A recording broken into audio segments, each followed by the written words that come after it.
ముందు జీవితం బాగుండాలంటే మొహమాటం లేకుండా చెబుతున్నా, వీలైనంతసేపు మౌనంగా ఉండండి. ఇంట్లో అనవసరంగా కల్పించుకుని మాట్లాడకండి. అడిగిన దానికి జవాబు చెప్పండి. వెంటనే బాక్స్ కట్టి హాయిగా ఉంటుంది, ఏ గొడవ ఉండదు. మనకి అన్నిట్లోనూ కల్పించుకుని మాట్లాడడం అలవాటు. భార్యాభర్త మాట్లాడుకుంటున్నా సరే ఒకరిని మించి ఒకరు మాట్లాడేస్తూ ఉంటారు.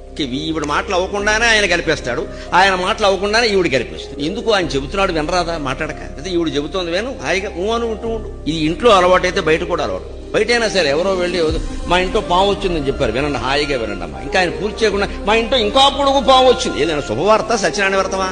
ఎందుకు చెప్ప? పైగా ఇప్పుడు వచ్చింది ఈ పాము 5 ఏళ్ల క్రితం. ఇప్పుడు ఎందుకు చెబుతున్నావు? నువ్వు చెప్పిన వార్తను మించి సంచలనమైన వార్త నేను చెబుతా. ఇంతే మన యావ.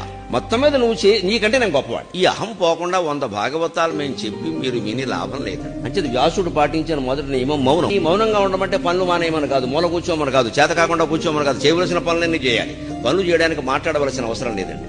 మాట్లాడకుండా పనులు